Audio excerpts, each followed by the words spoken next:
So these are people who influence my thinking about assessment, and one of the reasons I want to address this with you is I want you to think about this in terms of the people that have made you the teacher that you are in working, whether you're working with teachers or you're working with students. Tomorrow there's going to be someone write a great book on a better way to do things. You're not going to throw away everything that you learned about assessment of and or for learning. You're not going to throw away everything in growing success. You're not going to throw everything away that you learned when you were a grade 1 student, when you had that teacher who affected you so powerfully and did something that you'll never forget. So these people have become a part of me, and I want to remind you that you've got a whole bunch of people like this. I wanted to know the answer to this question, so I did some research about the origins of grading. And I found out there was this guy over in England named William Farish who was working as a sort of a tutor, and he had a whole bunch of people to get through. And previous to this, learning was always gauged by, you had a conversation with your mentor. You know, you go back to, I picture these people in Greece, right? Sitting on these steps, talking and thinking thoughtfully. And it was always, you had that one mentor teacher who you talked to, and when you learned enough, they would send you on to maybe the next teacher, or you became a teacher yourself. But it was through conversation was the thing. And with the Industrial Revolution, there were all these people going suddenly to try and learn. And how do we get them through the school quickly? Well, we could grade them. We could assign a grade to the things that they do, and then they could move on, and we could sort of process through people. And I thought that was really cool, so I did a podcast. I used to have a podcast I put out as the clever sheep. I would speak radically about things, and I put that out on the interwebs, and I did this episode on this called The Origins of Grading, and I linked to the article on William Farish. In the original article, it was Technopoly. Neil Postman wrote a book that actually had the link in Wikipedia that sort of suggested this connection to William Farish. And I didn't think anything of it for years. And then last year, I got an email from not William Farish, I got an email from Stephen Farish. Stephen Farish, who is a teacher in Australia, who was really upset that this other Farish, probably no relation, maybe, was being defamed as the guy who was like the lazy professor who was just trying to ram people through by stamping them with grades. He was really upset and sent me, the email he sent me was really long and linked to a whole bunch of stuff to tell me this William Farish guy actually did a lot of really good things in what he was teaching. He was like teaching chemistry, and he had some good strategies in that. And I thought, both of these people have taught me something. William Farish taught me about why there are letters on and numbers on my stuff. And Stephen Farish taught me about why it's important to have conversations online, because people can engage with you and challenge your thinking on things. But the most long-lasting things that have affected me go way back. I don't know if you guys ever had one of these. Did you ever have one of these books? My mom was really good at making sure all my stuff was saved. So I was thinking about this for a number of months actually, and I went into my school days treasures and I grabbed a few things to show you to connect you. So my first favorite teacher was Miss Trottier. She's a grade 3-4 teacher that she loved the Boston Bruins. I'll never forget that. But she paid attention to what we were doing. It was fantastic. But my big thing was sports. I mentioned I was in sports. So this is my volleyball team. My school, just to tell you a little bit about it, we only had just over 100 kids went to my elementary school, just over 100. So the volleyball team had 4 of us Luciers on it. Myself and my twin brother, and then 2 of my younger brothers. And growing up with 4 brothers, you can't help but have this natural competition and challenge. So I challenged thinking about things like education and change all the time. And so this is the report card I had from kindergarten, from Mrs. Marcuzzi. And I'm going to share with you a few personal report cards. I'm not trying to boast. It's just, honestly, they're just like, that's the only report cards I had from that time, but I wanted to make the point about what really assessment and evaluation is. So this is the first thing, as a 5-year-old, a card came to me that had lines and squares on it and letters on it. This is the first thing, and I was being assessed, and I didn't do too well at speaking at ease in group situations, which is what I'm doing right now. And down here, expressing myself well creatively, really limited. And to this day, like I don't know, I never got that gene to do really good artwork or make music and that type of thing. But you know what else is on this kindergarten report card that I don't know why we don't have? Maybe you know examples of where we have. This was one of the pages on my report card. It was a visual diagram showing exactly the types of behaviors I was doing and what I was doing well and not doing well. So as a 5-year-old, I could understand it. Isn't that neat? That's from grade 5. That's 1968. Isn't that cool? Yeah, I did okay. What's it say there? Sometimes gets into mischief. Yeah, I was a boy. Come on. And then Sister Helen, grade one, we got letter grades. I got a number of A's, a number of B's, and a number of C's that told me what I was good at. And you know what? They stayed true to this day. Music she probably talked to the kindergarten teacher, but C+, the music's not my thing. I couldn't make the th and ch and w sound, but mostly everything else I was kind of okay. But Sister Helen, she was the first one that sort of had to do that with squares. And this is the comment Sister Helen put on my report card. Term 1, Rod is gaining confidence in expressing his experiences and ideas. And then the final term, it says, he's quite confident now in expressing his ideas. He could develop more interest in the ideas of others.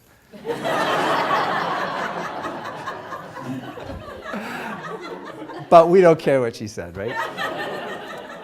And I mentioned Miss Trache. She was awesome. I remember her driving down the car. I remember riding my bike. I was so excited that she would drive her car by. It's like I would ride my bike really fast to really impress her. She was really special.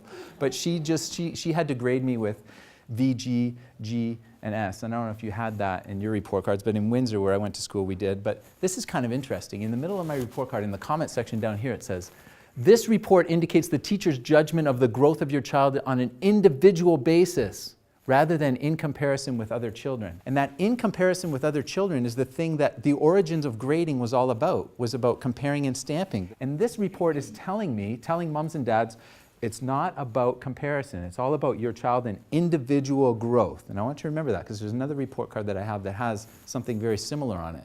But this, when I was sort of grade 3, grade 4, Miss Trache. When I got to grade 7 and 8, it was just, you got your report card and you counted the V, G's, and G's. And there were kids in your class who had to say they had an S or a U, and it was really bad news. These are kids that really now we recognize a lot of them as learning disabled in a variety of ways, but it was just counting the VGs. And I remember walking home, opening the envelope, and that's the whole comparison, was that it was all about comparison. No matter what that report card said, it was comparison. That's what we did with it. I got to high school, I got really good grades in grade 9 and 10. In grade 9, they had us in the homeroom. You'd write your name on the report card, and then you'd take it around to all your teachers. And all your teachers on the given day would go, okay. I remember Mr. Hunt. I actually took this class. This is a tech class, and the only reason I took it was because that would allow me to go to the high school that my parents wanted me to go to. So I took the tech course. And all he did was looked at your grades and then gave you something that was kind of reasonable. So the kids in the tech course that did crummy in their other courses, they did crummy in his course. On that exam, I've got a copy of the exam, I got 115% on his exam. He just put very good. Well, 115%, that's pretty good. And here's the last report card I want to share with you. My friend Vince McDonald.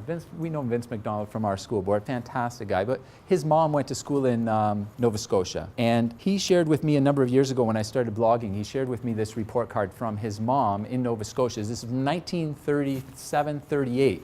We desire to promote children sensibly, to encourage them in their special interests, and never to brand them as failures. Report cards that fail a child because he's not gathered enough facts in certain prescribed subject is false, narrow, and unfair. This report card is interested in the all-round development of the pupil. We are anxious to forsake the damaging old-time view that marks in subjects count for everything in school. 1937, 1938, they figured that this idea of grading had run its course. And here we are where we still have standardized grading of everything. We don't think about why we do it. But back then, D.C. Fraser, the inspector of schools, he impacted me. And Vince, by sharing that letter, impacted my thinking about assessment and evaluation. We talk about differentiation. And those of you that are in the online world, you might recognize Alec Kouros in the foreground. And this is a picture that was taken in Philadelphia at a conference called EduCon. If you ever get a chance to go, you should go. Andy Forgrave and Brian Smith and Zoe Brannigan-Pipe and myself and Kim Crawford, we were all in this group, and we were given this task of creating an illusion with a camera. This was the whole task. So they didn't have, in Philadelphia, they didn't have Coffee Crisp. They didn't have that candy bar. So Brian Smith was kind of enamored with this idea. So we went about getting someone's hair and tying it. The equipment we had was tape, and the thing that is so memorable is moments after this photo was taken, no one could stop laughing. These guys were looking through the viewfinder at something that had them totally busting a gut, that had us laughing so hard. We were having a riot just doing a real practical photography test. So here's Brian at the other end, and you can imagine this is kind of what he looked like in the end. They're looking at this, and they're having him scrunch down lower and lower and lower and dropping this chocolate bar. We all, I think my stomach hurt more than I had laughed doing anything, but it was a practical assignment with just photography that we then later shared. But the idea about having fun with co-learners and collaborating in a group, I learned that professionally here, but I also learned it as a student and teacher. And the thing that I want you to remember about that is that there's this hidden prize inside. So Cracker Jack, I love Cracker Jack. The prizes are crummy now, but there is this thing about learning that there should be something in it that is truly engaging. The takeaway is not the grade. The takeaway is not I got an A. The takeaway is, what did you figure out? What did you discover? What was so amazing about what you learned? That's the thing that you should be taking away. And often, it's not what the teacher expects. Sometimes it's just people having downright fun in learning. This is one of the other things about Zoe, who was in that particular thing, is she uses QR codes about, you're familiar with QR codes, maybe you've seen them around things, but she uses them to add value to content, and other teachers are using them in interesting ways, but she'll do things like students made posters, but then this is a hyperlink to learn more about him, or to hyperlink and see a video of him talking. So the poster becomes this interactive thing. Other teachers are using codes like this to add value to assessments by having students provide feedback. So a student does a piece of art or creates a project on something, adds a QR code. The QR code links to a survey. Someone with a camera can click that. It opens up a question where they can give feedback to the kid. People walking through the hall can give feedback to the kid, and the kid just goes to their survey link and they see all the things people are saying about their work that's in the hall. They would never have that opportunity to do it, but a simple thing like that can make it possible. Clarence on the left and Heather on the right are two teachers. They teach 3,000 kilometers apart from one another. Heather teaches in Ontario, and Clarence teaches in Snow Lake, Manitoba. And from 3,000 kilometers apart, they did learning together. They met the first time, this unplugged experience where we brought them together. This was them meeting for the first time. But they had been together every day of the school year on Skype. They did things like read a book together, like one day, Clarence would read orally, chapter 2 to the class. And then the next day, Heather would read to all of them, online and offline. They would blog and write collaboratively. So they were sharing their writing online and editing for one another and co-writing something. Then they wrote a book. Their two classes published a book about, it was sort of a diary. They were studying this novel about war in Europe, and they wrote this diary where partners from each class teamed up to write chapters around characters that they invented to tell what life was like as a farmer during a war, or as a young girl, or as an army officer. Really remarkable things can happen when we start thinking outside that box, whether it's the rectangle box or the box of your classroom, right, to connect. But they taught me that, wow, you can do really cool things if you set your mind to it. Chris Hadfield, what did he teach me? Man, do you guys see him in space? It's just amazing. Ground control to Major Tom. Ground control to Major Tom. Lock your Soyuz hatch and put your helmet on. 10, Ground control 9, to Major Tom. 8, 7, 6, Commencing countdown, engines on. 3, 2, Detach from station and may God's love be with you.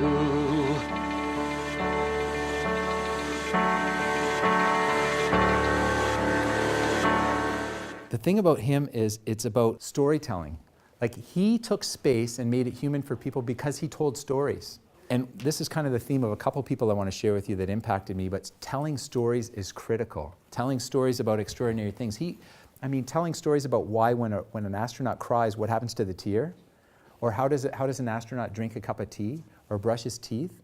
We always had these people that tried to explain it on Earth. He explained it in space, and what's more, he did it live. He did it while talking to kids in assemblies down here on Earth while he was up there floating around. And became famous, basically made space real to people, and did it in a very amazing artistic way.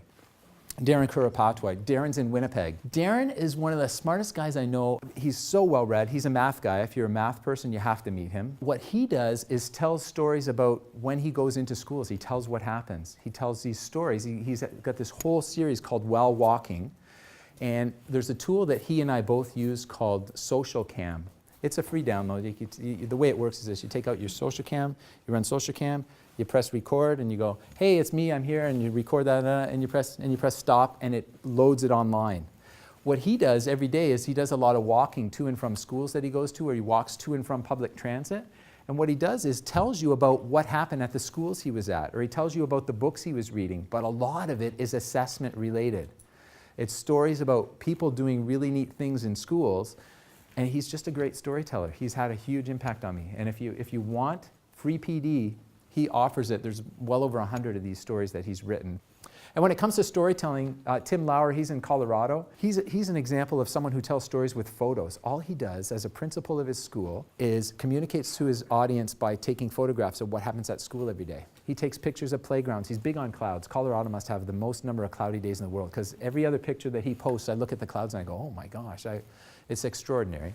But there's a lesson learned in storytelling that your audience is now mobile. The people that are in your schools right now grew up, they have kids in your schools, but they all have phones in their pockets. You might not know this, but they don't go to their computers and sit down and go to websites. They just don't do it.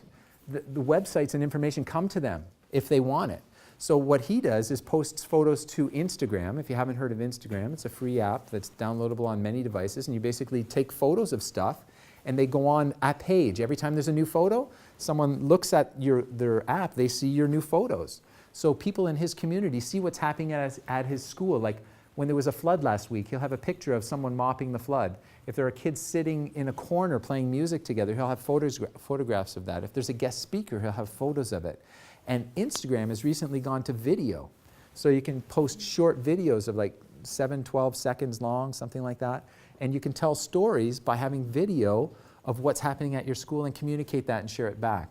So storytelling, whether it's Darren, whether it's a guy up in space, or doing it with just photos or text, storytelling is the real key to changing schools, I think. So it's something that I encourage you to try and do. You know this guy, right? Daniel Pink, Drive. A Whole New Mind was the first book that I read of his, talking about the creative class, rise of the creative class. This is just a short bit of his talk that I think is really relevant for us. Once you do that, it turns out there are 3 factors that the science shows lead to better performance, not to mention personal satisfaction. Autonomy, mastery, and purpose. Autonomy is our desire to be self-directed, to direct our own lives. Now, in many ways, traditional notions of management run afoul of that. Management is great if you want compliance, but if you want engagement, which is what we want in the workforce today as people are doing more complicated, sophisticated things, self-direction is better. Let me give you some examples of this, of almost radical forms of self-direction in the workplace that lead to good results. Let's start with this company right here, Atlassian. An Australian company. It's a software company, and they do something really cool. Once a quarter, on a Thursday afternoon, they say to their developers, for the next 24 hours, you can work on anything you want. You can work on it the way you want. You can work on it with whomever you want. All we ask is that you show the results to the company at the end of those 24 hours in this fun kind of meeting, not a star chamber session, but this fun meeting with beer and cake and fun and other things like that. It turns out that one day of pure, undiluted autonomy has led to a whole array of fixes for existing software, a whole array of ideas for new products that otherwise had never emerged. One day. Now, this is not an if-then incentive. This is not the sort of thing that I would have done 3 years ago before I knew this research. I would have said, you want people to be creative and innovative? Give them a freaking innovation bonus. If you can do something cool, I'll give you $2,500. Okay, so the idea, if you let people do what they want to do, they're going to be motivated and engaged about it. I had never heard of Daniel Pink back in 1991, when I had my students and a box came with lessons on science class. And the science was these big bins of dirt, not dirt, but it was material to learn about dirt, and had all the experiments to do to learn about dirt. Like every experiment, because it was all these things you had to learn about dirt, all these very specific things about types of dirt, all of that. So instead what I did is, you can't really see it very well, but on the blackboard there, that's filled with questions about dirt. I brought these big bins. I said to my class, look, we got these bins of stuff. Look at all the stuff in here. We could do experiments, but the topic is dirt. What do you want to learn about dirt? That was what they had to do. They came up with the questions, and that simple bit of autonomy led to super engagement. Kids wanting to go out in the garden and dig Fellow in the middle became a doctor after digging in dirt, by the way. But they went out and dug different types of dirt, tried to figure out what's dirt made out of. How would you figure that out? What's dirt made of? Well, they had tweezers and they had water and they sort of spread it out and they figured out dirt's made of all these really tiny particles and they're all different from one another. An extraordinary discovery to them because they thought of it all by themselves. They didn't look in a book and follow the steps to find out, hey, magically you put dirt in a jar, shake it, and it goes in layers. They didn't do that. They had to do it on their own, and it was in that way it stayed with them and was more meaningful to them. So we did a lot of this at the school I was first teaching at back in the late 80s, early 90s. And I taught with a couple of other teachers there who took this idea even further. Peter and Pauline said, what if we take the kids and have them share their findings with people? So we got in the habit of the senior students sharing their findings, their scientific findings, in assemblies. And we had this Science is Happening Here conference, where we had a conference where on the second day of the conference, our kids made presentations to the other kids in the school. And kids could, just like you you go to a conference and you sign up for what you want to learn about, kids would sign up to learn about how long does bubble gum's flavor last? I want to learn that one. And they would go to that kid talking about that, or how do I learn about which hand soap is better, which potato chip. They did science about stuff that mattered to them. But Peter and Pauline, one a junior teacher, one a primary teacher, and me being an intermediate teacher, we together changed the whole the culture, I guess, of science at our school. Instead of doing it from a book, we did it from the kids' ideas and made them think about how they're going to find the answers to questions. And how do you assess that? What's the motivation behind that? We didn't need a rubric because these kids had a real audience. They knew the best of these presentations, the best of these research things were going to get asked to go and present at a conference. We did science. I moved to another high school and we did this science thing where the kids could explore the science questions they had. Well, Larissa wanted to prove what was smarter, her bird, her dog, or her horse. She brought them all in to school. She brought on this, like I was teaching in a portable, she had a Belgian. It was gigantic. This horse but she brought it in. But you know what? She was doing school about stuff that mattered to her. And she was doing science. And she was reporting on science. She was doing all of that good stuff, but it didn't come out of a textbook. It came out of her as a start. And then, the idea that when you can bring the real world in, guys like Jeff, who I taught my second year teaching in 1988-89, we were trying to discover what pi was, 3.14, etc. We were talking about this earlier, pi. How do you find pi? Well, you take a round object and you find the circumference of it and divide by the diameter, and you're going to get 3.14 something. This guy who hated everything, didn't want to do anything, insisted on bringing one of his father's car tires to school. He brought it on the bus, he brought it on the playground, he brought it in the class, he measured the circumference of that thing. Well, his measurement of pi was more accurate than anybody else's because he had the scale. People measuring the width of a jar or a lid or a small little quarter, they got answers that were in the ballpark, but his was almost dead bang on. Okay, so I had this one teacher in Faculty of Education. The thing about him, Ian Crawford, he was a science guy, and science was my minor, science and phys ed. And one of the things he did is he gave out handouts all the time. He did photocopies of stuff, and he gave us rafts of photocopies of stuff, and people were rabid about it. I grew to be tired of it because I had binders of this stuff that I never knew what was in it. There was no way of sorting it or anything. But there was one sheet of paper that he gave us in the entire year that changed the way I teach. The power of one piece of paper. It was one piece of paper about, it was actually 2 or 3 pieces of paper about one assignment, and it was a project for kids to do in science where they plan a mission to Mars. That was the project. And when I saw it, he had kids take on roles as, leader of transportation or setting up the habitat or growing food. He had all these kids in roles, and that became central to almost everything I did in school, where I had kids take on roles and play the role of something in a team to try and accomplish something. And it reached its zenith back when I did the robotics challenge competition a number of years ago. I got into doing this Lego robotics, where you build a Lego robot and someone would be responsible for the Lego bits. And then someone else would have to program the robot to work. Someone else would be a team leader. Someone else was doing the arts and communication bits. And we built, actually a teacher at Beale and his students built this International Space Station. And we had a variety of challenges built into it. This thing spewed smoke. It had sirens and lights go off. And kids had to, when they got there, open up flaps, put the robot in and press go. and hope that the robot they had programmed to extinguish the fire was able to do it. But they did it in the nature of an entire team working together to accomplish it. And the thing is, it did not matter. They weren't doing it for a grade. They were doing it because it was a really compelling problem. It was really big outside the box. And when I was in the presentations earlier this morning, all I kept thinking was, this analysis of rubrics and data and having kids self-assess and all that, that time could be really spent doing some really rich things if we had the time to do it. And if you got that really, really rich thing, you don't have to have the rubric 1, 2, 3, 4, have the kids try and figure out they want to go for level 2 or level 3, because if that thing is compelling enough, they're going to want to go to the moon for it. They're going to want to do something extraordinary that you never expected. So it's the task, and Ian Crawford is the one who really taught me that the power of role and playing a situation in a situation was really key.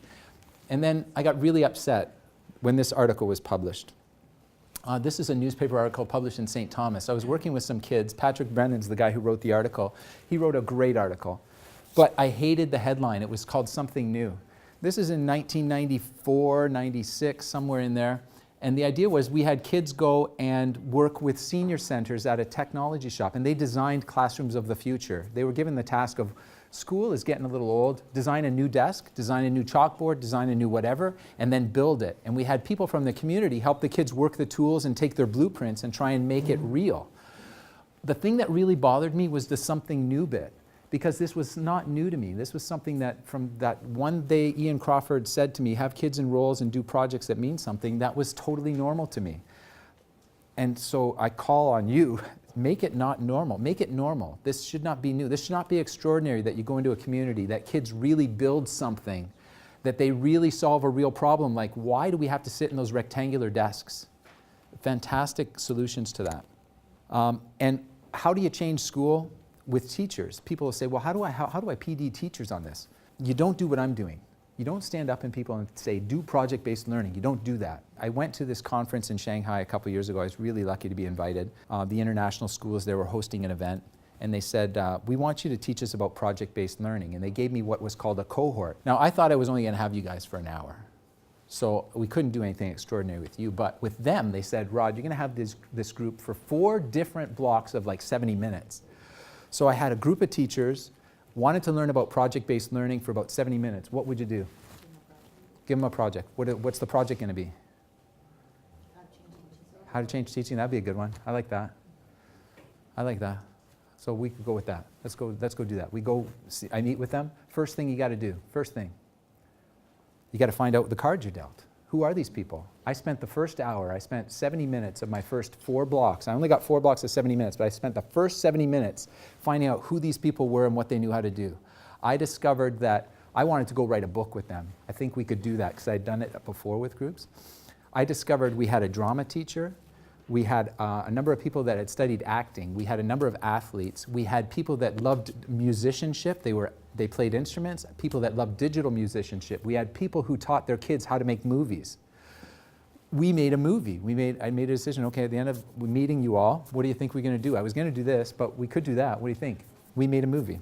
And in the end, they all took home this prize inside, the free prize they never expected to get, which was them starring in a movie that they designed and wrote that they didn't even have a dream they were going to produce. They didn't get a rubric, they didn't get a mark, but they all went, hoo-hoo, look what we did. And they told everyone else at the conference, did you see what we did? Did you see what we did? They pointed everyone to the link. The celebration was, the reward was the accomplishment of what they did in that rich, rich performance. My son Michael, he was a karate guy. He used to be a colored belt, now he's a black belt, but before he was a black belt, he used to have belts like this. John Marshall was the wrenchie in charge of the thing, and as you got a belt, you got a yellow belt, a white belt, green belt, all the belts. And as you're working through the skills, you got stripes to indicate what you had done. So you either knew it or you didn't know it. And you knew it well enough to get the full stripe or you didn't get it. And once you got all your stripes, then you could try for your next belt. I took that and said, what would happen if I did that in a classroom? I had very specific things I wanted a challenging class to try and do. So the first day of school, I asked them to pick a stick, pick any stick, a stick that speaks to you. I do this thing with kids about sticks and how school tries to turn them all into pencils, and there's some broken sticks and some scrabby sticks and some large sticks and some small sticks and some artistic. They picked a stick. Actually, we drilled holes in the sticks and then dried twine to them and we hung them up. But as they completed skills, we gave them stripes. They had this visible reminder on the wall that when they accomplished a particular task, they could get recognition for it. And at the end of the year, when we put all those sticks together, a whole bunch of them were colored with like 6, 7 different kinds of tape. And kids took with them some artifact that they could then hang on their wall as recognition that, hey, you can get stuff done. These are kids, I work with kids that are at-risk kids who don't always do what you expect them to do. But Renshi Marshall had an effect on me. Michael's probably the one who's had the biggest effect on me. I'm upset that school hasn't changed fast enough for him. This is the neatest piece of writing he's ever done in his life. He has never written that much on a single page of paper ever in his life, except for this one time that he did it. And what this is he took the time to find the lyrics to this song in this video, and he wrote them down. Nothing to do with school.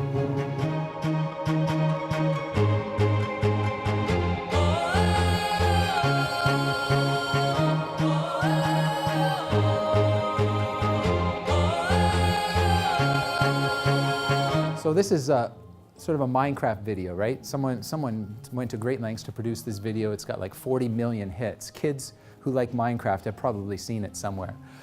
But he loved the song. It's a remix of the words to fit with a Minecraft world. And he had to write that all down. Like he had to. But he wouldn't do it for school. He would not be that neat. He would not bother at spelling it correctly or anything. But it was his thing. So what does he do now? Michael, my son, he does this. He liked this song. So he's dancing with his keyboard as he does this one. And he publishes this on his own.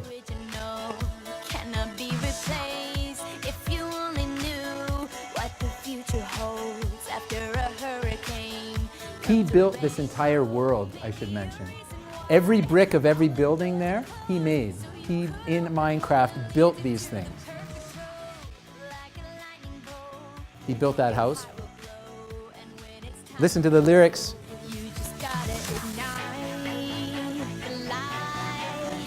What, ignite the light? Did you get that?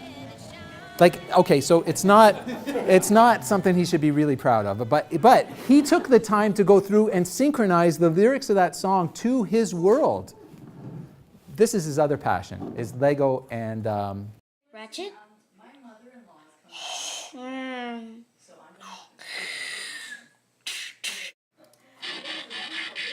Yeah, I get it. Bye.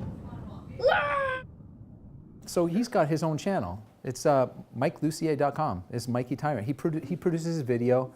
He makes them on the iPad.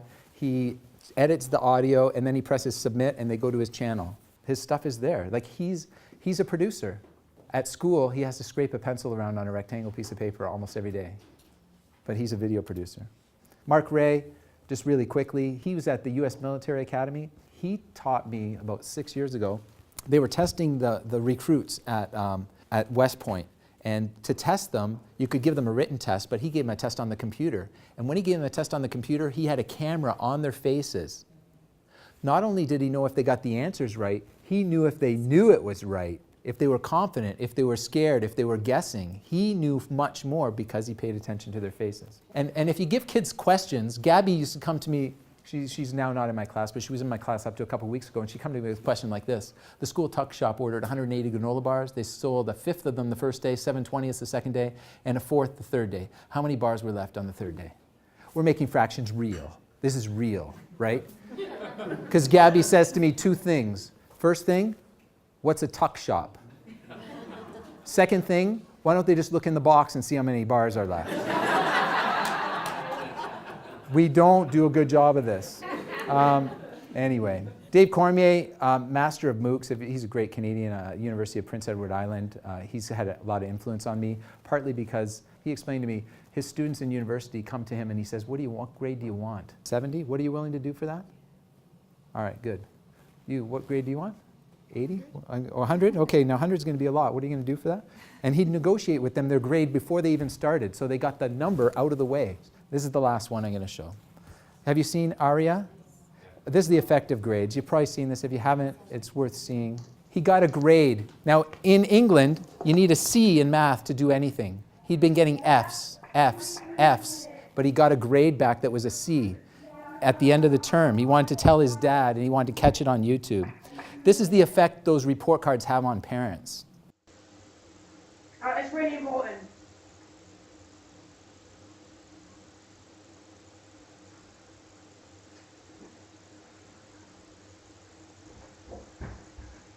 too young, really.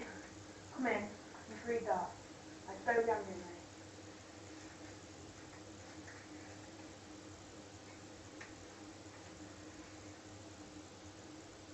Is that real? Yeah. Is that real? My God!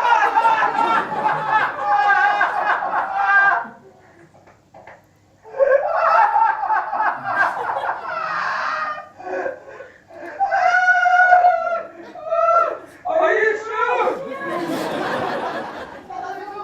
We're getting up on the page tomorrow.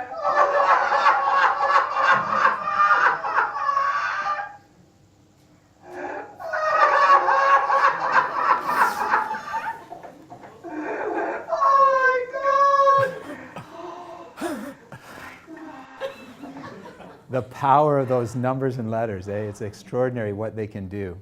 So where we go from here is all up to you. Thanks very much for sticking around. Thanks for the opportunity. Go do some stuff.